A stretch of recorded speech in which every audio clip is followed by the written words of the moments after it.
guys, Assalamu alaikum. This is Dr. Najim again with another very inspirational video. And this time we have a young budding entrepreneur, a guest from Lahore, who is a technology entrepreneur. And one of the highlights of his venture is that he has responded very quickly to the challenge of COVID-19.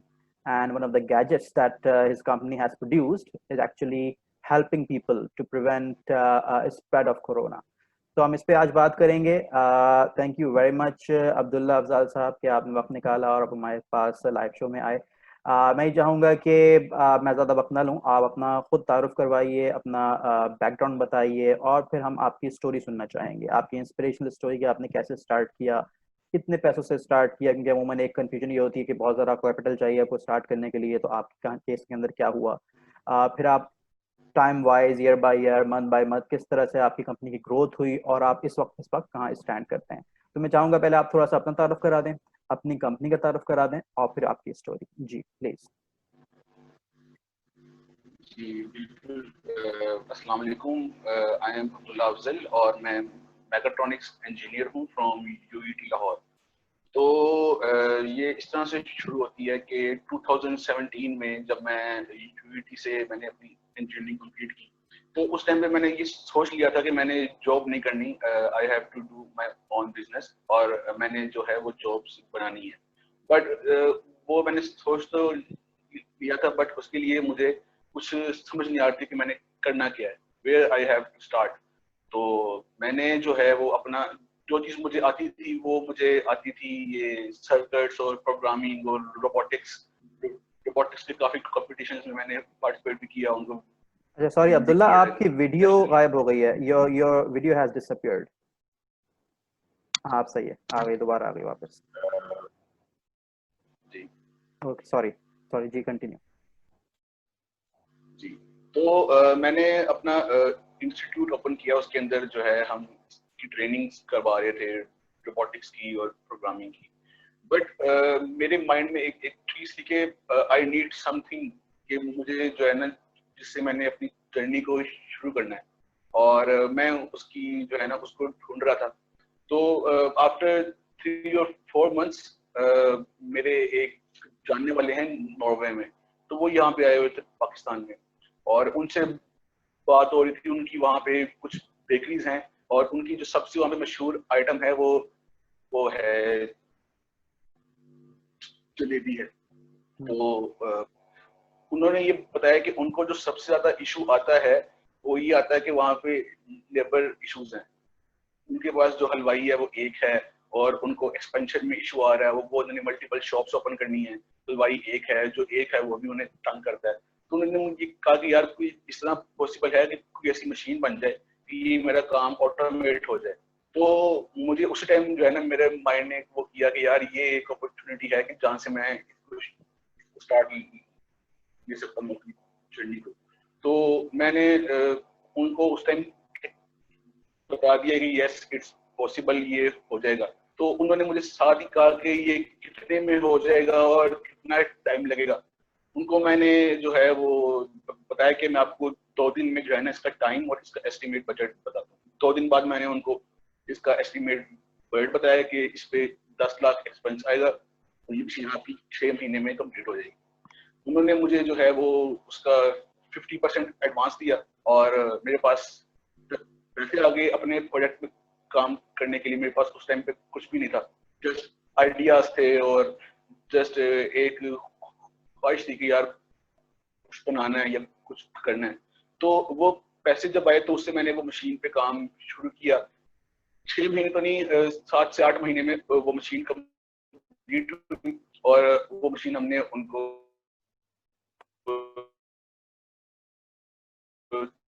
दे। उसके बाद हमने जो हमें पैसे मिले उसे जो है उस मशीन पे और मजीद उस पर R&D की और 1 साल बाद वो मशीन मतलब एक फाइनल प्रोडक्ट के तौर पे सामने आई और हमें नॉर्वे से भी उसकी मजीद उसके ऑर्डर्स मिले, नॉर्वे से, कनाडा से, यूके से, इवन कि लाहौर में भी हमने वो मशीन सेल की। बट 2 साल का अर्सा जो है ना वो इस दौरान गुजर गया था कि जिसमें हमने मशीन पे R&D कंप्लीट की और ऑर्डर्स आए और ऑर्डर्स इसके इस तरह से आते थे कि कभी 1 महीने में 1 मशीन का ऑर्डर आया है और कभी 2 महीनों में 1 मशीन का ऑर्डर आया है, इसलिए कि ये एक बहुत निश प्रोडक्ट थी फॉर अ निश मार्केट। मतलब कि ये लोकली सेल नहीं होगी, ये सेल वहां पे होगी जहाँ पे लेबर के मसाइल हैं, जहाँ पे लेबर महंगी है। और फिर वहां पे जो है ना उनका ये भी इशू है था कि मोस्टली पाकिस्तान से मशीन आ रही है, पता नहीं कैसी होगी, अगर उसमें कोई इशू आ गया तो पता नहीं हमें उसके रिप्लेसमेंट पार्ट्स कहाँ से मिलेंगे, उसकी सर्विस कहाँ से मिलेगी। वो मशीन इस तरह की थी कि उसके रिप्लेसमेंट पार्ट्स और उसकी ड्राइंग्स हमने उनको साथ दी थी, और वो कोई भी एक बिजली वाला जो बिजली में एक्सपर्ट है बंदा, जो इलेक्ट्रिशियन है, वो उसको इजीली रिपेयर या उसको अपग्रेड जो है ना वो कर सकता है। तो हम उस दौरान हम 3 लोग थे, तो हम ये सोच रहे थे कि जो है ना ये इस तरह से तो नहीं काम चलेगा। हमने 10 लाख की मशीन हम बेचते हैं, 2 महीने में 1 बेचते हैं, कभी 1 महीने में 1 बेचते हैं, और इससे तो हमारे एक्सपेंसेस भी जो हैं, जो हमने आगे अपनी टीम रखी है उनकी सैलरीज निकालनी है, तो बहुत मुश्किल से जो है ना वो हो रहा था। तो हमारी जो मशीन है वो एक्चुअली XYZ कोऑर्डिनेट्स में उसकी वर्किंग है। तो 3D प्रिंटर भी इसी तरह से काम करता है। आवाज नहीं आ रही मेरी? अब्दुल्ला, आपकी वीडियो डिसअपियर हो गई है। हाँ, अब आ गई वापस। वीडियो नहीं आ रही? अब आ गई, अब आ गई। ये फॉर सम रीजन जैसे ही मैं कहता हूँ तो वीडियो आ जाती है। It's better now. चलें जी, प्लीज कंटिन्यू किया। अच्छा, आपने एक चीज मेंशन मैं चाहूंगा कि शायद मैंने मिस कर दी, वो ये कि ये जो आपने कहा कि मैं अपना मैकेट्रॉनिक्स का इंस्टीट्यूट चलाता था, तो इससे पहले did you do mechatronics engineering from somewhere? जी, फ्रॉम यूईटी। मैंने शुरू में बताया कि I am a mechatronics engineer from UET Lahore. तो आप कब पास आउट हुए वहां से? 2017 में। 17 में। और आपको जो इंस्टीट्यूट है ये कब स्टार्ट हुआ? ये मैंने 17 में, साथ ही जब मैं पास आउट हुआ तो इसको मैंने शुरू किया। इसलिए कि मैंने जॉब तो नहीं करनी थी, ये सोचा था, तो मैंने फिर जो है ना ये इंस्टीट्यूट ओपन किया, और मैंने 3 to 4 मंथ्स इसको रन किया। इसलिए ताकि मेरे जो एक्सपेंसेस थे अपने, वो मेरे इससे निकल रहे थे। अच्छा, ये आपने एक इंटरेस्टिंग बात कही कि मुझे जॉब नहीं करनी थी। इसकी क्या वजह है? क्योंकि 99% of the people actually look for employment.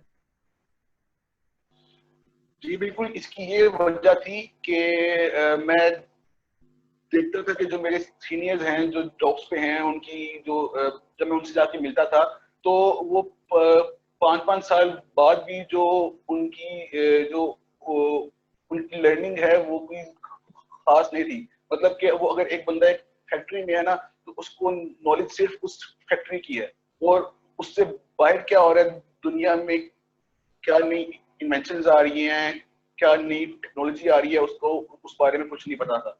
और जो सैलरी उनको मिलती थी उसमें मेरे ख्याल से आजकल जो इंजीनियर की सैलरी है वो 40 to 50,000 है, और उसमें मैं ये समझता था कि ये एक इंजीनियर के साथ जो है ना वो, मतलब ये अच्छा नहीं है कि मतलब एक इंजीनियर है और वो तो जाती है। तो मैंने यही सोचा था कि मैंने जो है वो इंजीनियर्स को जॉब्स थे नहीं, और मैं उनको सैलरीज जो है ना वो ज्यादा दूंगा एज कम्पेयर टू बाकी लोगों के। तो ये मैंने इसी वजह से ये सोचा था। जबरदस्त। तो आपने ये 2017 में ही यानी कि अपना इंस्टीट्यूट स्टार्ट कर लिया। ये तकरीबन कौन से महीने की बात थी?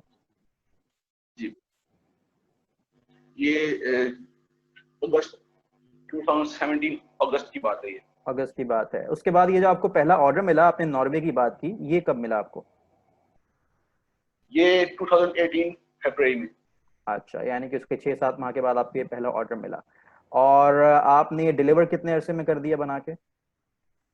ये मैंने कंप्लीट तो हो गई थी ये तकरीबन 8 महीने में, लेकिन ये डिलीवर हुई थी 1 साल के बाद, यानी कि फरवरी एक 2019 में। जी बिल्कुल। सही है। तो ये अभी भी फंक्शन कर रही है वहां पे? हाँ जी बिल्कुल, अभी भी फंक्शन कर रही है। और अभी हमारी यूके में एक बेकरी है, उन्होंने भी इसको इंस्टॉल करना है और उसको एक्सपेंड करना है इन मल्टीपल ब्रांचेस अच्छा, यूजिंग दिस मशीन। तो जो पहला ऑर्डर आपने फरवरी 2019 में डिलीवर किया, उससे पहले क्या आप और दूसरे ऑर्डर्स पे काम शुरू कर चुके थे, या वो ऑर्डर्स फिर बाद में आपको मिले? वो बाद में मिले। उसके बाद जब मैंने वो मशीन जब कंप्लीट हुई तो मीडिया पे मेरे हर तरफ मेरे इंटरव्यूज है, मतलब कोई ऐसा मीडिया नहीं था इस तरह का कि जहाँ पे मेरा इंटरव्यू ना आया हो। तो उसकी वजह से जो है ना मुझे काफी उसकी हाइप मिली और लोग मुझे जानना शुरू हो गए कि यार ये भी कंपनी है और ये फूड ऑटोमेशन में काम कर रही है। और पाकिस्तान में फर्स्ट टाइम जो है ना वो फूड रोबोट बना और यहाँ से बाहर एक्सपोर्ट हुआ, और ये हमारे लिए एक बहुत बड़ी अचीवमेंट थी। जबरदस्त, माशाल्लाह। तो वैसे ये एक इंटरेस्टिंग बात है ये जानना कि जो मीडिया आउटलेट थे उनको कैसे खबर हुई, क्योंकि आप और आपके जो जानने वाले थे उनके दरमियान ये डील चल रही थी, आप उनको बना के दे रहे थे, लेकिन आपने ऐसा क्या किया या ऐसा क्या वाकया हुआ जी कि न्यूज आउटलेट्स को, मीडिया आउटलेट्स को इसका पता चल गया? हाँ जी बिल्कुल। ये जब मेरी मशीन कंप्लीट हुई तो मैंने इसका डेमो वहाँ पे दिया यूटी लाहौर में। तो अच्छा। यूटी लाहौर में जब इसका डेमो हो रहा था तो वहाँ पे एक सिटी 42 के जो है वो एक न्यूज एंकर वहाँ पे मौजूद थे, तो उन्होंने उस टाइम जो है ना उसकी वीडियो बना ली और मेरा इंटरव्यू उन्होंने कंडक्ट किया। तो अच्छा। जैसे ही वो उसके ऊपर आया सिटी 42 पे, फिर उसके बाद जो है ना हर तरफ जो है वो हर तरफ से मुझे कॉल्स आ रही हैं कि हमने भी आपको इंटरव्यू करना है, और कोई जो है ना 15-20 मेरे इंटरव्यूज एक ही हफ्ते में हुए। तो जबरदस्त। तो उसने मुझे ये जो काफी जो है ना वो एक पॉपुलैरिटी। एक्सेलेंट, ये जो डेमोन्स्ट्रेशन आपने ऑर्गेनाइज करवाई यूईटी लाहौर में, ये बाकायदा आपने एक प्लान के तहत करवाई या कोई एग्जीबिशन हो रही थी वहां पे आपने अपना स्टॉल लगा लिया? नहीं, बिल्कुल कोई ऐसा नहीं था, मतलब एक वैसे ही डेमो था कि ये मशीन किस तरह से काम करती है। कोई लोग नहीं थे उसमें, जस्ट 2-3 लोग थे वहाँ के, और मैं था, और इस तरह से। और फिर उसके बाद उसके 2 महीने के बाद यहाँ पे कराची में एक इवेंट था एसओटी के नाम से, उसमें जो है वो प्रेसिडेंट जो है ये हमारे आरिफ अलवी साहब वो उसमें थे। उसमें एज गेस्ट वहाँ पे है, तो ये मशीन हमने वहाँ पे रखी हुई थी। और यानी उस कि मार्च एग्जीबिशन अप्रैल की में बात जो होगी, मेन मार्च अट्रैक्शन। अप्रैल 2019। जी बिल्कुल। तो उसमें जो मेन अट्रैक्शन थी उस एग्जीबिशन में वो ये मशीन ही थी, मतलब सारा जो टेस्ट था उसमें हम लोगों को फ्री में जो है ना वो दे रहे थे, लोग खा भी रहे थे और उसको एंजॉय भी कर रहे थे। तो उसमें जब प्रेसिडेंट साहब आए तो वो उन्होंने भी बहुत अप्रिशिएट किया इसको कि जो है ना पाकिस्तान में इस लेवल के रोबोट्स जो हैं वो बन रहे हैं। एक्सेलेंट। तो अब ये बताइए कि जो आपने पहला रोबोट बनाया, जो पहली आपने मशीन डिलीवर की, तो उसमें वो प्रॉफिटेबल थी आपके लिए या you ended up spending more? नहीं, वो हमारे लिए उसमें हमें जो है वो उसमें हमें मिला था प्रॉफिट, और उस प्रॉफिट से हमने फिर अगली मशीन पे काम शुरू किया, और वो काफी हमने उसमें जो है ना इम्प्रूवमेंट्स की, उसका साइज छोटा किया, उसको और बेहतर किया, और वो हमने फिर कंप्लीट की। सही है। तो उस नॉर्वे के ऑर्डर के बाद जो आपको दूसरा ऑर्डर मिला, और या उसके बाद जो ऑर्डर्स मिले, उनकी जरा टाइमलाइन बताइए, कहाँ का ऑर्डर कब आपको मिला और फिर आपने कब डिलीवर किया?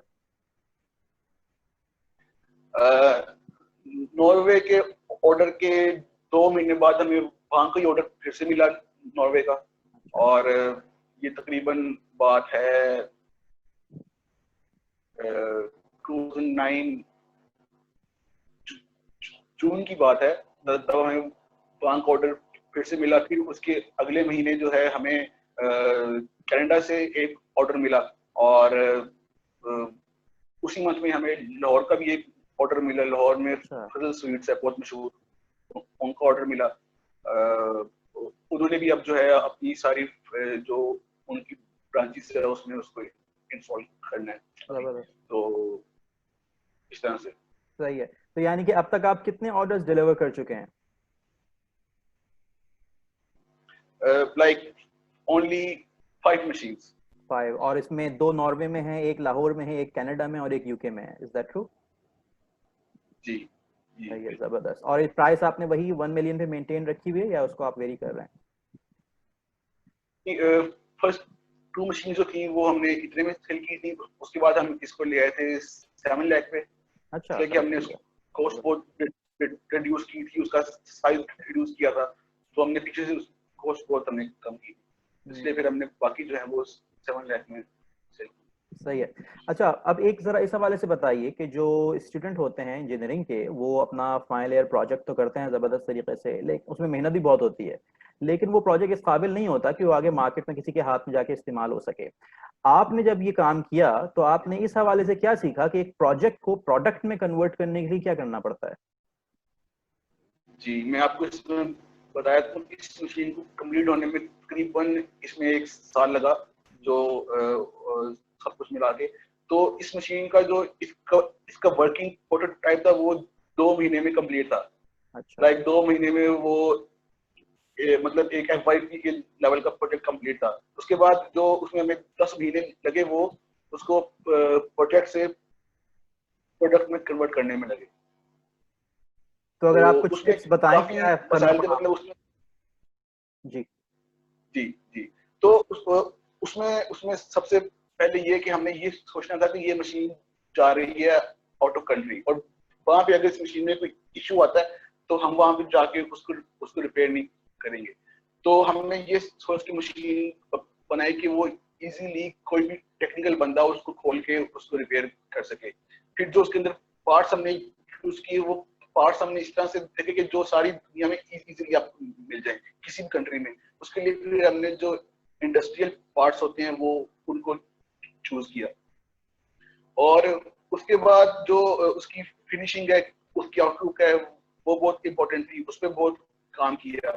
फिर उसके बाद ये मशीन एक फूड ग्रेड मशीन थी, तो उसके सारे कंपोनेंट्स फूड ग्रेड होने चाहिए थे। इसमें बहुत इशू आया कि उसको जो है वो फूड के जो स्टैंडर्ड्स हैं उस पर मेंटेन करना, ये बहुत मुश्किल काम था। उसमें ईच एंड एवरीथिंग कि उसकी नोजल है वो भी फूड ग्रेड हो, उसका पंप है वो भी फूड ग्रेड हो।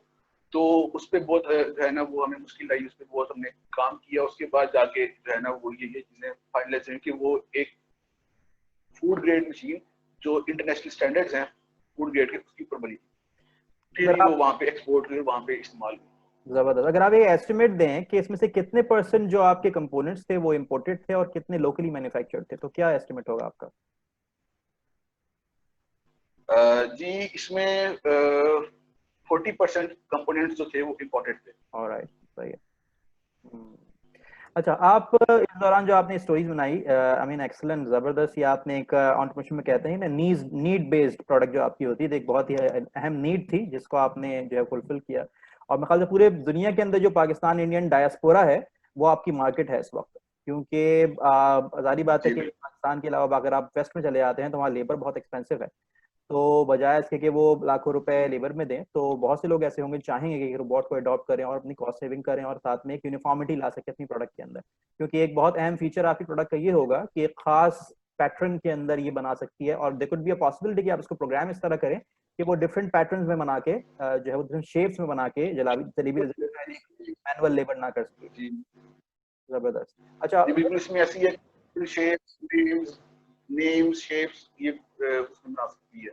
जबरदस्त। आप इवन के अपना नाम लिख लें इसमें। जी अच्छा, अब ये बताइए टीम वर्क के हवाले से कि आपने हम का सीगा इस्तेमाल किया है अपनी पूरी स्टोरी के अंदर, तो उस हम के अंदर आपके अलावा और कौन कौन शामिल था? जी, इसमें हम 3 लोग थे। एक मेरा एक जुबैर था और एक अब्दुल्ला। जुबैर जो है वो मेरे साथी थे शुरू से, जब हमने शुरू किया।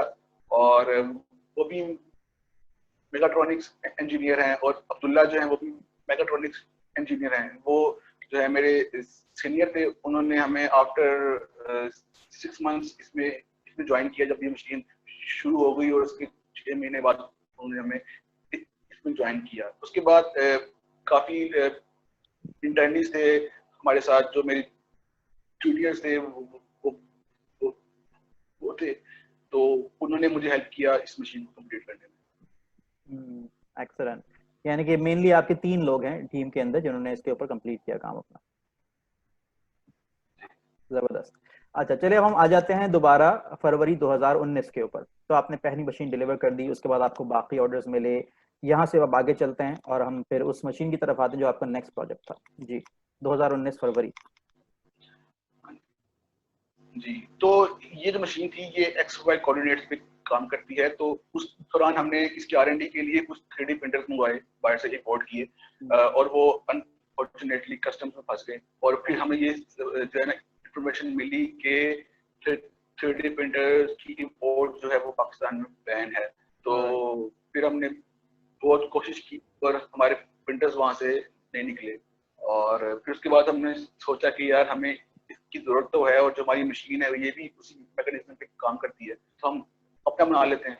हमने अपना 3D प्रिंटर जो है वो साथ साथ उस पर R&D शुरू की, और तकरीबन 6 महीने में वो हमारा प्रिंटर कंप्लीट हुआ। और जब वो कंप्लीट हुआ तो हमारे आसपास जितने लोग थे उनको पता था कि हम एक मशीन बना रहे हैं 3D प्रिंटर, तो वहां से हमें उसके ऑर्डर मिले। तकरीबन 4 प्रिंटर्स के हमें उसके ऑर्डर मिले जब उसकी R&D कंप्लीट हुई। जबरदस्त। ये तो कब की वही बात है? प्रिंटर्स हमने उसको, ये 2019 की बात है। मतलब फरवरी के 2019 ये अक्टूबर की बात है, 2019 अक्टूबर। यानी कि आपने फरवरी के बाद कोई 3-4 माह के अंदर 3D प्रिंटर बना डाला, माशाल्लाह।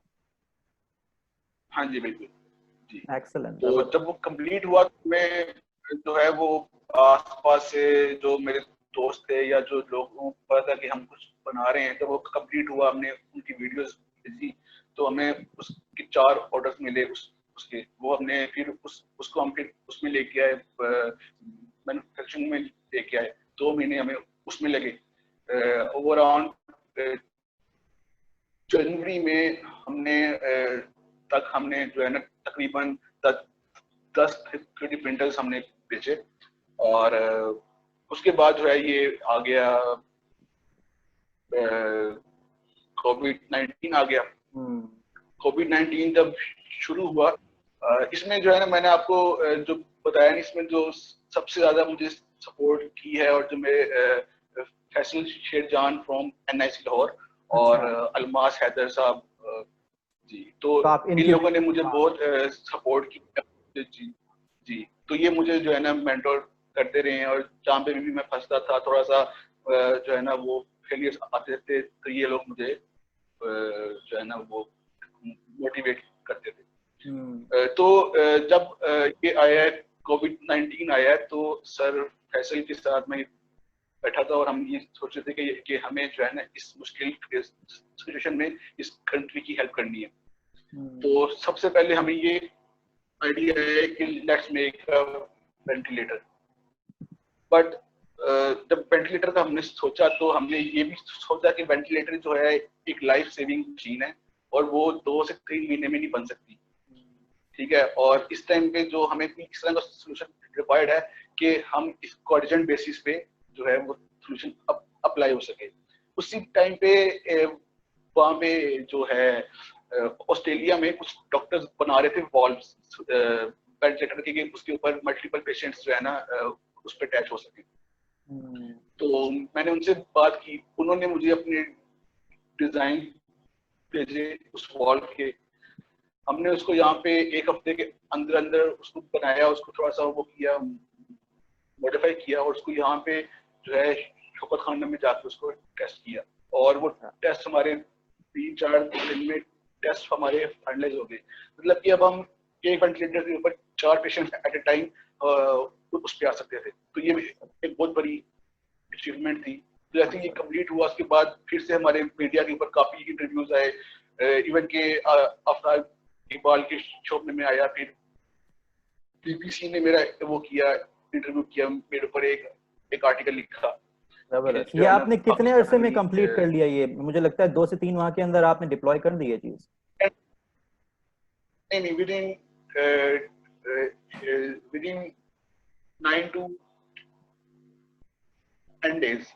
Alright, excellent. 9 से 10 दिन इसको बना के और इसको डिप्लॉय भी कर दिया था। आपने 3D प्रिंट किया था ये चीज? बिल्कुल 3D प्रिंट किए। उसके बाद जब हमने ये सोचा कि सारे पाकिस्तान में ऑलमोस्ट 5000 बॉल्ब रिक्वायर्ड हैं, तो हमने फिर इसको ले गए, इसको मैस प्रोडक्शन में हमने इसका मोल्ड बनाया, और उसके बाद हमने इसके 5000 पीसीस सारे पाकिस्तान में और फ्री ऑफ कॉस्ट भेजे।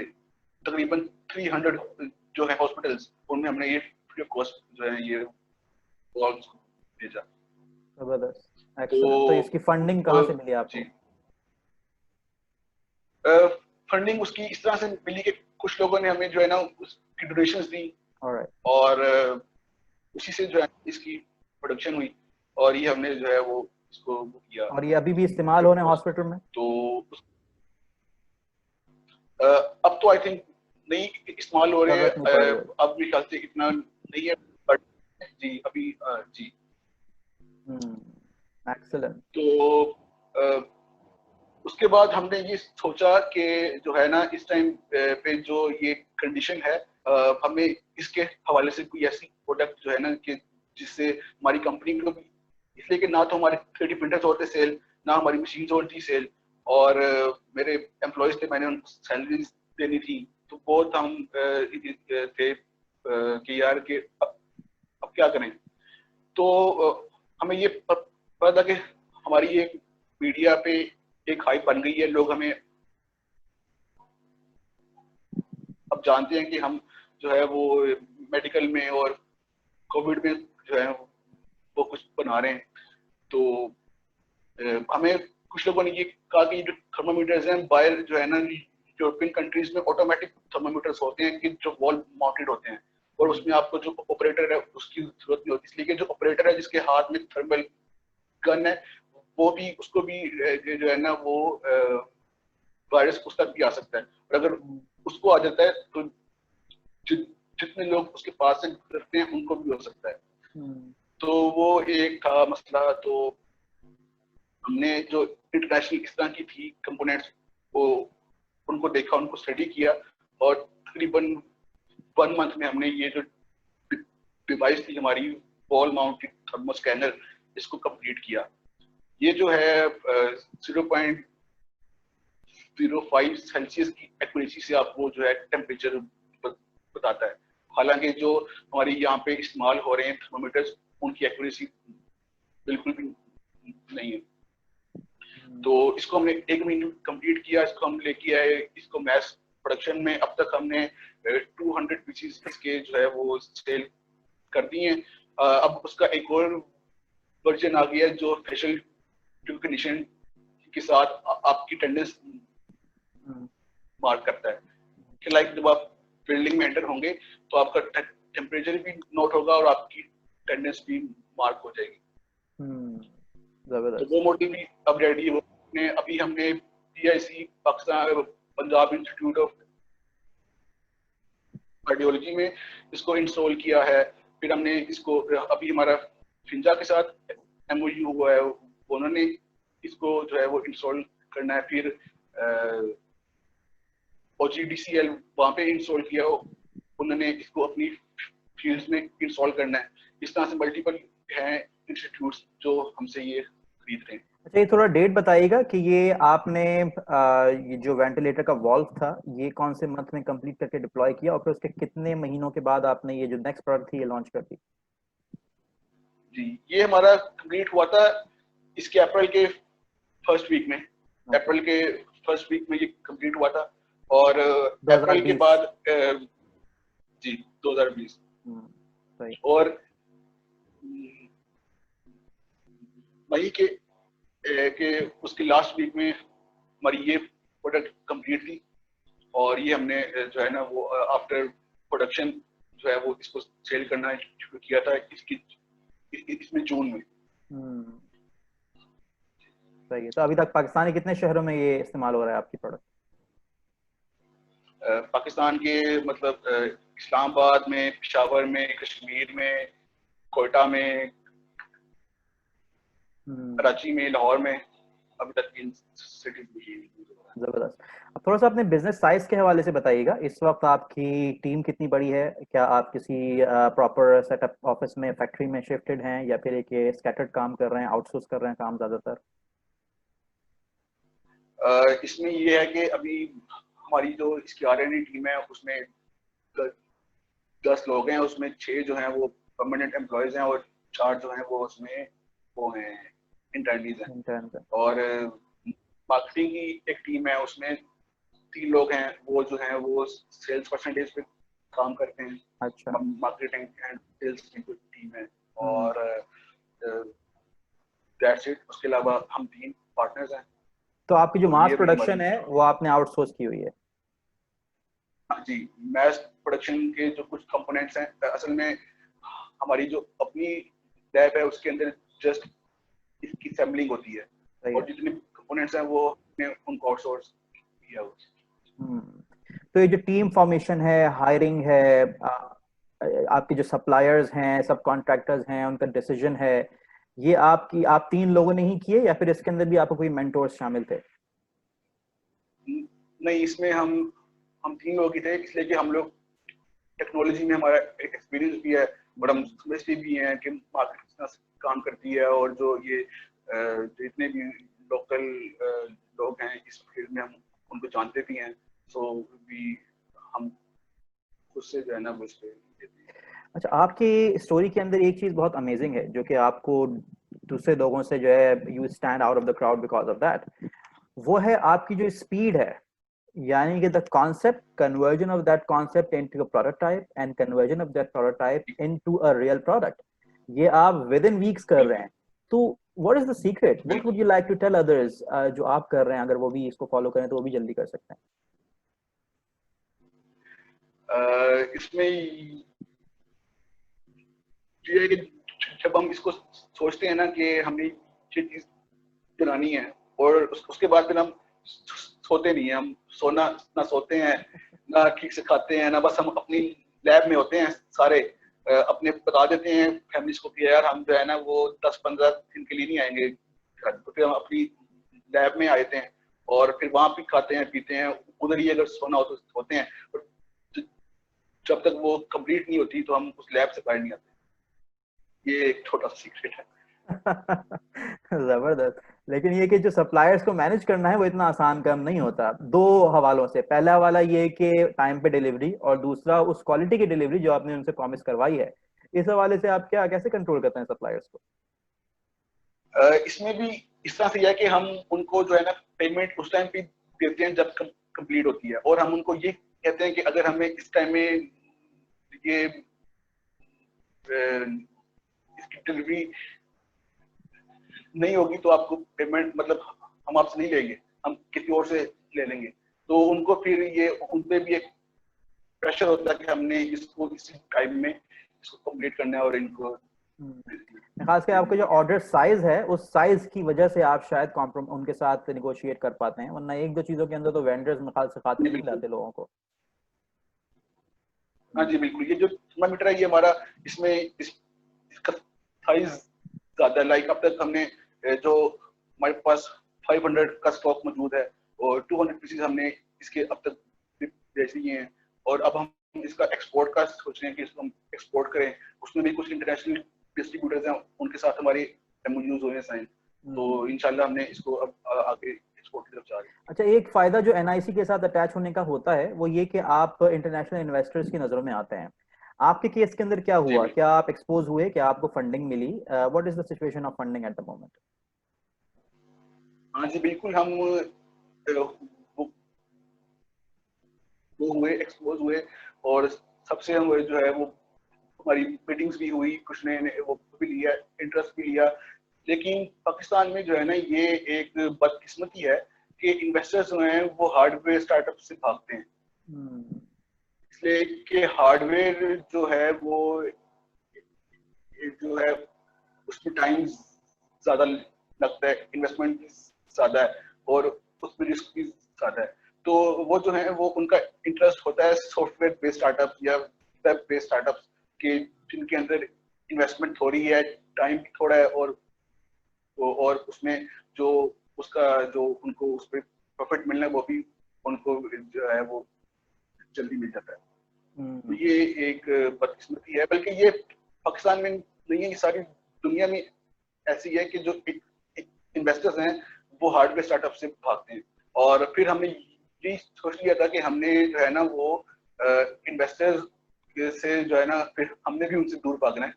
तो फिर वो सोच के हमने जो है वो अपनी जो जो है जो मल्टीपल थी 3D प्रिंटर्स थे, फूड मशीन्स हैं, और इस तरह से ये अब डिवाइस है, तो उनकी सेल्स पे हमने वो किया कि हम इनकी सेल्स को बढ़ाते हैं तो फिर हमें इन्वेस्टमेंट की एसेट भी होगी। हम्म अच्छा, मैं अब ऑपरेशंस के हवाले से बात करना चाहूंगा, खासतौर से 3 मेन एस्पेक्ट्स। पहला एस्पेक्ट कैश फ्लो मैनेजमेंट का, दूसरा एस्पेक्ट मार्केटिंग का, और तीसरा एस्पेक्ट इन्वेंट्री और सप्लाई चेन मैनेजमेंट का। तो अगर हम कैश फ्लो मैनेजमेंट बात करें, आपने बताया कि आपने कोई 500 यूनिट्स की इन्वेंट्री बनाई। I think this would have engaged a lot of cash. तो कैश फ्लो अप्रोच आपकी क्या है? क्या आपका अपना ही वो पैसा सर्कुलेट कर रहे हैं जो कि आपकी सेल्स में आ रहा है, या फिर है कि आपको अलग से इन्वेस्ट करना पड़ रहा है? नहीं, ये हमारा अपना ही पैसा है, और कुछ हमने जो है ना इसमें से थोड़े से लोन्स भी ये इसमें लिए थे, अपनी फैमिली वगैरह से इसमें लोन्स लिए थे। जो हम 3 पार्टनर्स हैं, और कुछ हमारा अपना पैसा था, तो वही जो है हमने इसमें फिर से वो किया, इन्वेस्ट किया, और उसी से फिर हमने जो है ना ये प्रोडक्शन और ये अच्छा, एक क्वेश्चन अक्सर ये पैदा होता है कि आप इन्वेस्टर से भी आप भी आपसे जानना चाहते हैं कि अगर आपको वो इन्वेस्टमेंट देते हैं या आपको कोई एक्सटर्नल कैश आता है, आपने लोन्स की बात की, तो वो किन एरियाज के अंदर प्रेफरेबली खर्च होना चाहिए कि स्टार्टअप के अंदर, और आपने किन एरियाज के अंदर उसे खर्च किया? हमने तो इसको इस्तेमाल किया था, इसकी मैथ की जो कंपोनेंट्स हमने मंगवाने थे चाइना से, वो इंपोर्ट किए। फिर जो इसका मोल्ड बनना था, और उस पे हमने इसको वो किया, खर्च किया। तो इस तरह से, और इसमें जो है ना सबसे एक अच्छी बात जो हमें इसमें फायदा हुआ, मेरे कुछ फ्रेंड्स हैं जो इम्पोर्टर्स हैं, और उन्होंने मुझे जो सामान था वो उस पर क्रेडिट पे जो दिया, कि जब आपके पास मतलब उन्होंने मुझे सामान मंगवा दिया, और उन्हें कहा कि आप मुझे इसका 1 हफ्ते बाद, ये जो है ना 2 हफ्ते बाद जब आपकी सेल्स हो जाए, तो आप इसके पैसे हमें उसके बाद दे दें। तो उसकी वजह से जो है ना हमें बहुत फायदा हुआ, कि जो एक मेजर जो था ना इसका फंड्स थे, इसके लिए जो हमें रिक्वायर्ड थे इंपोर्ट के लिए कंपोनेंट्स की, तो वो हमें वहां से जो है वो उसका रिलीफ मिल गया। सही है। तो अभी आपका कैश फ्लो मेंटेन्ड है, सैलरीज आप खुद निकाल पा रहे हैं, यूटिलिटीज आप खुद दे पा रहे हैं, और सेल्स जनरेट कर रहे हैं? जी बिल्कुल, अल्हम्दुलिल्लाह। सही है। चलिए, अब मार्केटिंग के हवाले से बात करते हैं, क्योंकि आपका जो पहला ऑर्डर था वो तो नीड बेस पे जनरेट हुआ, और फिर आप न्यूज़ के अंदर आ गए, तो उससे और आपका जो है वो शोहरा हुआ और मजीद ऑर्डर आना शुरू हुए। लेकिन ये सारी की सारी समझ लें कि एक वॉलंटरी मार्केटिंग थी, पैसिव मार्केटिंग थी। आपको जो एक्टिव जी मार्केटिंग की अप्रोच है वो क्या है? जी, उसमें अभी जो है हमने जो सारे पाकिस्तान में इसके मेडिकल मशीन्स के जो इसके डीलर्स हैं, डिस्ट्रीब्यूटर्स हैं, हम उनको मैक्सिमम जो है ना उसमें देते हैं, बेनिफिट देते हैं। जब उनको बेनिफिट मिलता है, तो वो फिर इसको अपने बिहाफ पे इसको मार्केट करते हैं और इसको सेल करते हैं। फिर इसके अलावा जो हमारी सेल्स की टीम है, उसको भी उनको भी हम जो है वो सेल्स पे देते हैं, एक वो देते हैं प्रॉफिट। तो वो भी फिर जो है ना इस वजह से इसको फुल अपनी जो है वो उसके साथ उस यानी कि पे जो आपकी सोशल मीडिया मार्केटिंग है, गूगल मार्केटिंग है, उस एज सच उसके ऊपर आपकी स्पेंडिंग इतनी ज्यादा नहीं है? नहीं, वो सारा कुछ इसका सेल्स बेस्ड है। सही है। और ये सेल्स कोल्ड कॉल्स के थ्रू होती है, पर्सनल विजिट्स के थ्रू होती है? दोनों इसमें, दोनों हैं, कॉल्स भी हैं, विजिट्स भी हैं, इसमें ईमेल्स भी हैं। आपने दूसरे शहरों के अंदर कोई पार्टनर्स अपने बनाए हैं जो कि आपकी बिहाफ पे सेल कर सकें? हाँ जी बिल्कुल, उसमें यह है कि हर सिटी में हमारा कोई थे जानने वाले, कोई रिलेटिव्स, तो उनको हमने ये कहा कि आप ये जो है ना हमारे यहाँ पे इसको वहाँ पे सेल करें। तो वो ये है कि आजकल लोगों के पास वो भी नहीं है, जॉब्स भी नहीं है, तो इस तरह से मल्टीपल जो लोग थे उनको जॉब्स मिल गई, और वो जबरदस्त। बेच के तो अपना एक्सीलेंट। अच्छा, मैं फाइनल ऑपरेशंस के ऊपर आने से पहले, बल्कि ये उससे रिलेटेड ही है, क्वेश्चन आपसे करूंगा टेक्नोलॉजी एंटरप्रेन्योरशिप के हवाले से। टेक्नोलॉजी एंटरप्रेन्योरशिप के अंदर एक चैलेंज ये आता है एंटरप्रेन्योर्स को कि वो ये डिसाइड करें कि कब उनकी प्रोडक्ट इस काबिल हो गई है कि अब वो मार्केट में जा सके। तो हमेशा रेकमेंडेड ये होता है कि आप 100% कंप्लीट ना करें, आप 70% तक कर लें, उसके बाद उसको डिप्लॉय कर दें। और यूजर इनोवेशन का एक कॉन्सेप्ट है कि जब यूजर के हाथ में जाती है तो वो खुद बताता है कि इसके अंदर ये फीचर्स और होने चाहिए, ये इसके अंदर खराबियां हैं। लेकिन जी इसके अंदर बिल्कुल एक ऐसे ही। पिटफॉल भी होता है। पिटफॉल ये है कि अगर आपने ज्यादा क्वालिटी प्रोडक्ट दे दी तो उस सूरत में आपकी कंपनी बदनाम भी हो सकती है। तो आप इस हवाले से बताइए कि आपने कई प्रोडक्ट्स लॉन्च किए, आपने जलेबी वाली मशीन करी, आपने 3D प्रिंटर किया, आपने वेल्व्स किए, आई डोंट नो वर्ल्ड शायद आपने शायद डोनेट किए थे, आपने ये फाइनली जो है टेम्परेचर सेंसर डिप्लॉय किया। तो इन सब के अंदर आपने कस्टमर रिलेशनशिप मैनेजमेंट कैसे की, और फॉल्ट्स आते हैं, अगर आते हैं तो आप उनको कैसे डील करते हैं?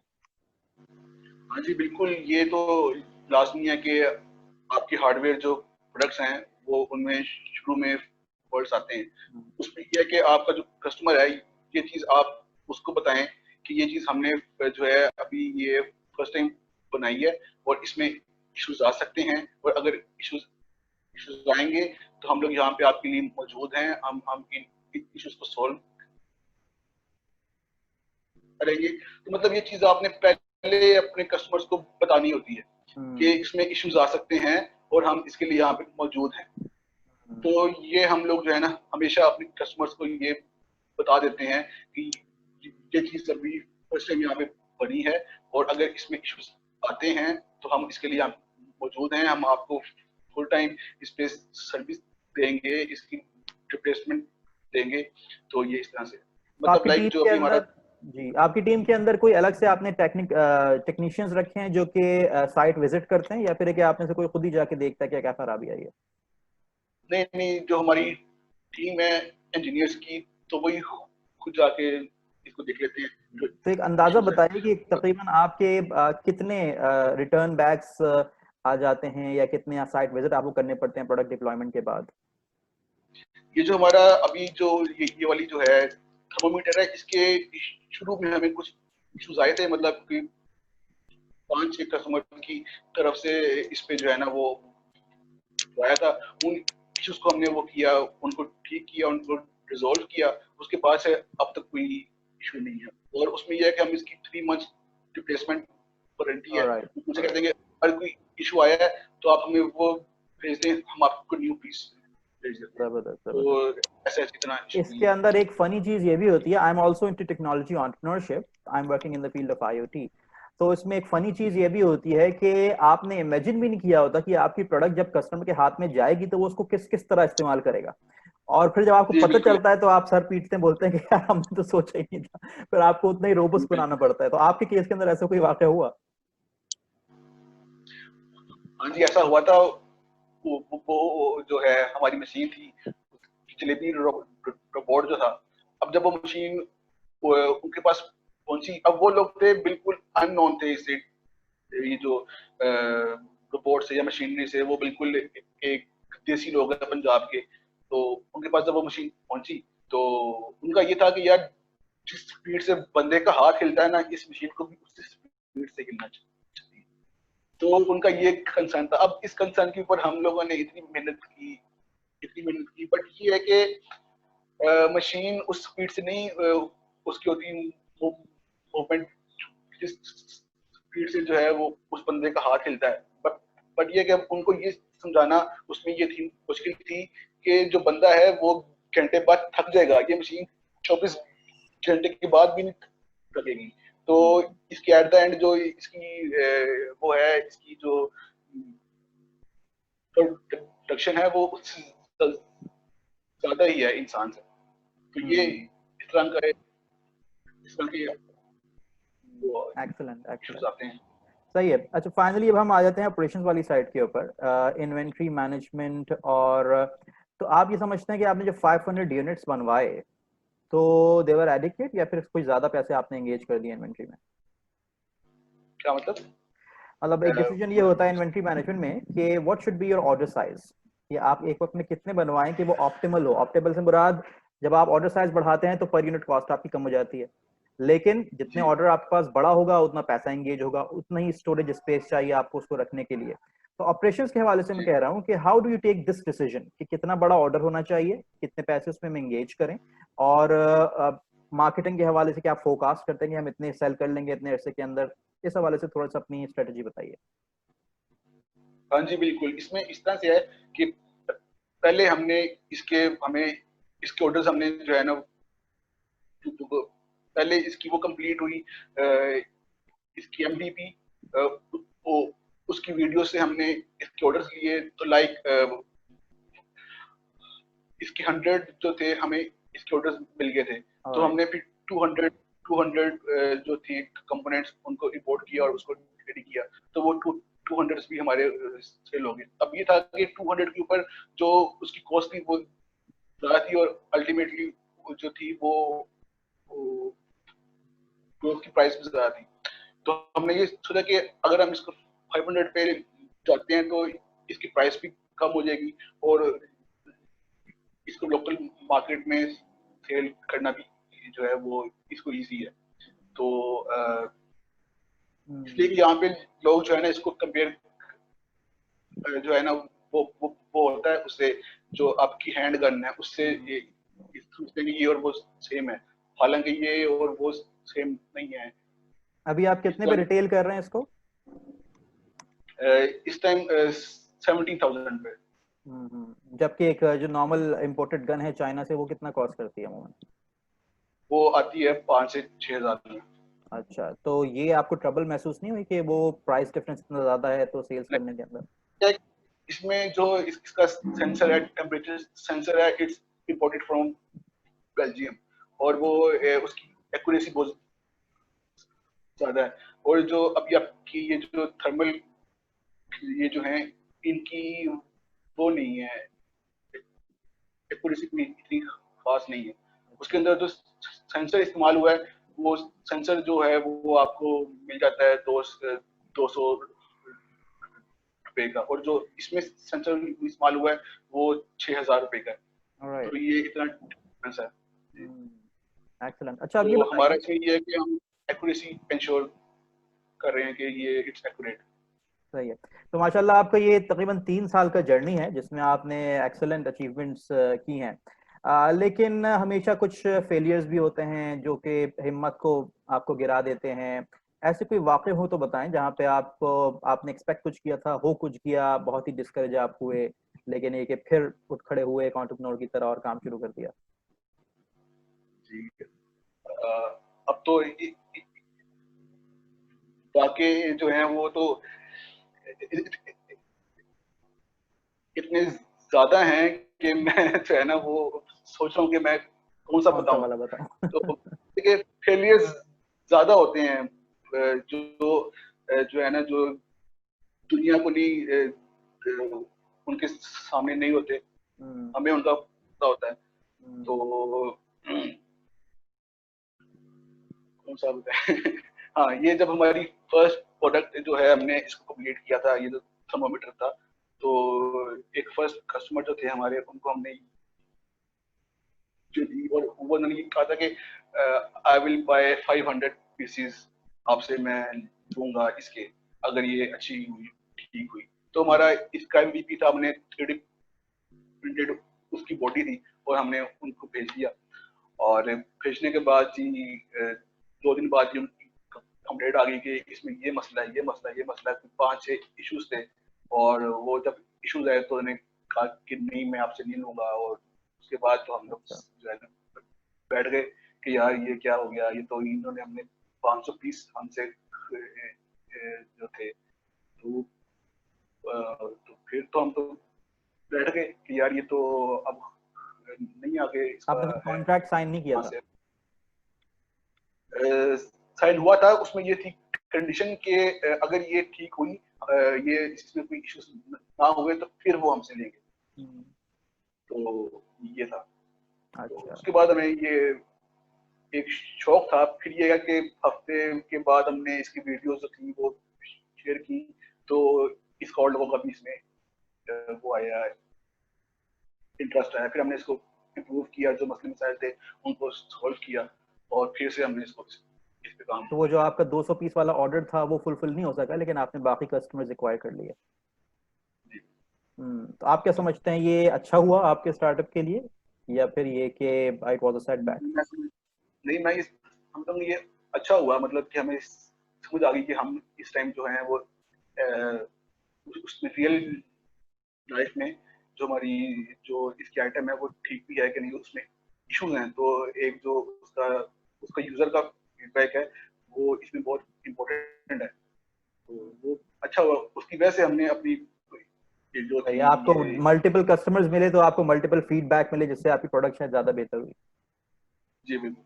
जबरदस्त। अच्छा, मैं लास्ट क्वेश्चन जो करूंगा वो होगा आपकी एडवाइस के हवाले से, लेकिन उससे पहले एक क्वेश्चन और मैं करूंगा कि इन 3-4 साल जो आपने गुजारे, लेट से आपको मौका मिलता है दोबारा यही काम करने का, अब जबकि आप सब कुछ देख चुके हैं, ऐसे क्या काम है इस पूरे 3-4 साल की जर्नी में जो कि आप डिफरेंटली करना चाहेंगे इस बार?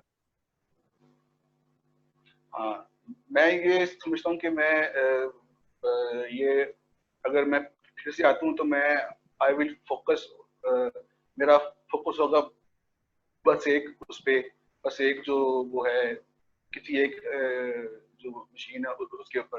लाइक अभी आपने देखा होगा कि मैंने 3 साल मल्टीपल जो है वो की हैं, प्रोडक्ट की हैं। तो मैं अगर शुरू से इसमें आता हूँ तो मैं फिर अपना फोकस किसी एक जो है एक लाइन उस पर रखूंगा। उस पर आप स्पेशलाइज करेंगे और फिर नेक्स्ट पे जाएंगे। जी बिल्कुल। एक्सीलेंट, जबरदस्त। आपकी जो स्टोरी है उसमें सबसे जो अच्छा मुझे पार्ट लगा वो था कि जब आपने देखा कि 3D प्रिंटर्स की इंपोर्ट नहीं है तो आपने अपना खुद बना लिया। तो मतलब दिस इज समथिंग जी which is come actually intended by this policy of import ban by government of Pakistan। लेकिन बहुत कम लोग हैं जो जी इस पे बिल्कुल। रिस्पॉन्ड करते हैं। तो माशाल्लाह आपने जो है वो 3D प्रिंटर खुद बना लिया। आप are you the only manufacturer of 3D printer in Pakistan, या और लोग भी मुझे लोकली बना रहे हैं अभी?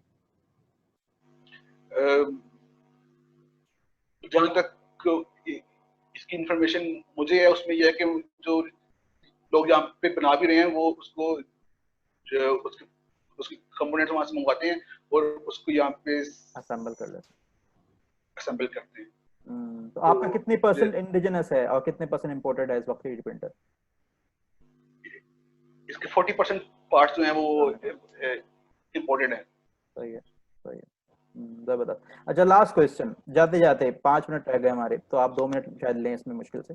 ये बताते जाइए कि अपनी तजुर्बे की रोशनी में, माशाल्लाह in this young age you have attend so much experience, आने वाले बच्चों को क्या कहेंगे? खास तौर से इस हवाले से बताइएगा कि मैं भी क्योंकि टीचर हूँ, मैं देखता हूँ कि बच्चे बहुत से फाइनल ईयर प्रोजेक्ट्स करते हैं, बहुत मेहनत करते हैं उसके अंदर, पहले भी मैंने अभी जिक्र किया, लेकिन वो जाके शेल्फ की जीनत बन जाता है, यूनिवर्सिटी के किसी कोने में लैब में रखा होता है, उसके बाद को कोई भी नहीं पूछता। तो वो ऐसा क्या करें कि जब वो काम कर रहे हों तो वो इस काबिल बन जाए आखिर में कि वो हो ही प्रोडक्ट, वो सिर्फ प्रोजेक्ट ना हो? इस हवाले से बताइएगा। और जनरली आपको जो मैनेजमेंट के हवाले से एंटरप्रेन्योरशिप का एक्सपीरियंस रहा, उस हवाले से एडवाइस करें बडिंग एंटरप्रेन्योर्स को प्लीज। हाँ जी, इसमें जो है ना सबसे जो मैं समझता हूँ बच्चों के लिए जो चीज इम्पोर्टेंट है वो है कि वो ये सोचें कि उनका गोल क्या है, उन्होंने पहुंचना कहाँ पे है। अभी जो मैं देखता हूँ कि बच्चे जो हैं वो वहां से होते हैं, उनकी कंप्लीट होती है एजुकेशन, तो वो साथ ही फिर उसमें मास्टर्स में होते हैं एनरोल, फिर उसके बाद पीएचडी में, और उनको ये नहीं पता होता कि उन्होंने एक्चुअली बनना क्या है, और उसके बाद भी वो कंफ्यूज होते हैं। तो ये चीज है कि सबसे पहले उनको ये सोचना है कि उन्होंने बनना क्या है, वो उन्होंने उन्होंने उसमें जॉब में जाना है, उसने उन्होंने इसमें R&D में जाना है, या उन्होंने अपना अपना बिजनेस शुरू करना है। तो ये चीज सोचना बहुत इम्पोर्टेंट है। और इसके अलावा जो ये आपने कहा है कि FYPs जो बनते हैं, FYPs जो बनते हैं उसमें सबसे जो इशू होता है कि जो बच्चे हैं ना वो उसको रियल लाइफ में किसी जो एक बंदा उसने कि वो जिसके इस्तेमाल में आना है, वो ये अगर उसके पास इसको रखवा दें 1 हफ्ते के लिए तो इनको समझ आ जाएगी कि उसमें क्या मसले मसाइल हैं, और वो उसको एक जो है ना जो FYP से उसको एक फाइनल जो MVP है उसमें उसको कन्वर्ट करना उनके लिए आसान होगा। सही है, यानी कि नीड बेस्ड काम हो, ये नहीं कि बस किसी से इंस्पायर हो गया आपने चीज बना दी लेकिन उसकी एप्लीकेशन लोकली कोई ना मिले। जी एक्सेलेंट। जी। जबरदस्त। I mean this was one of the most inspirational talks जो कि अब तक मैंने की है मेरे चैनल के ऊपर, आप और भी बहुत से देख सकते हैं। तो बहुत शुक्रिया आपके टाइम का। It was an excellent, I think very useful talk. जो पॉजिटिव में क्रिएट कर रहा हूँ उसके अंदर is going to be one of the highlighted talks इंशाल्लाह। तो हम आगे भी राब्ते में रहेंगे इंशाल्लाह। अभी तो आपको बहुत ग्रो होना है, तो हो सकता है कि कुछ 1-2 साल बाद मैं दोबारा आपको ज़हमत दूं कि हम बात करें कि भाई ये ग्रोथ का जो सफर रहा है आपका कैसा रहा। तो बहुत खुशी हुई आपसे बात करके। I hope we meet again. Thank you very much. इंशाल्लाह। Thank you so thank much. You. अल्लाह हाफिज। Thank you.